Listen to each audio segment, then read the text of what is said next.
headline on the Daily Nation today. It says Uhuru will go for PM, claims ally. And this ally is one of those people that, that I think you were talking about, who speaks and then you assume they're speaking on behalf of, and that is the former Jubilee Vice Chair David Murathe, who resigned from his post in a cloud of controversy in January. Now he dropped a bombshell on the future of the party and the president's options after retiring, telling the Ruto camp to bring it on. And that is what you're seeing right there on your screen, that article right there. And you have follow-up leaders clashing over Tuju's party election, shocker.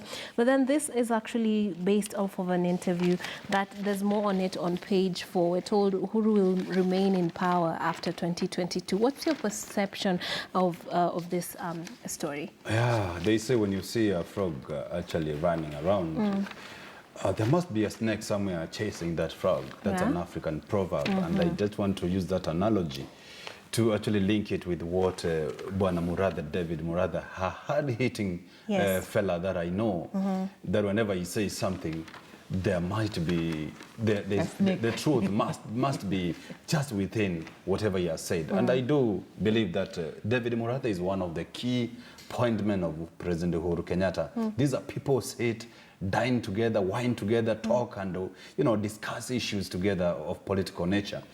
And when you see the person of David Murathe talking like this, I think, to me, I cannot wish away those statements, because I know him as a person that is so much privy to the workings of the government, the workings of the Jubilee Party.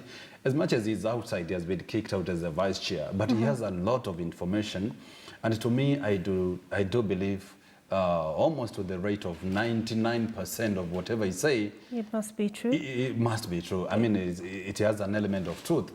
So I'll not be surprised to see the president actually implementing or championing the implementation of the BBI, which actually gives a provision that there has to be a PM post. And some people have just been saying that Uhuru is too young at 60. Where do you expect him to go? That was the Secretary General, Secretary General. Was it Norway Kesa is one of them, and also Banatoli are some of the proponents of this kind of age-based, premonitions, and so on and so on. But they also need to understand that in a thriving democracy, it doesn't matter how old you are, but it's just being faithful to the stipulated constitutional frameworks. But if Kenyans feel that BBI is the way to go, well, who am I to actually condemn that kind of direction that the elders have offered? Well, Uhuru and every person has all the democratic right to vie for any position at any point, and he has also the democratic right to exercise his mind in terms of thought process and say, this is how I want it to be. You see, the beauty of democracy is that it gives an individual that liberty and the freedom to exercise his autonomy as a person. And therefore, to me, I think it's the right way to go for us to have a discussion, to interrogate issues without actually, burning bridges.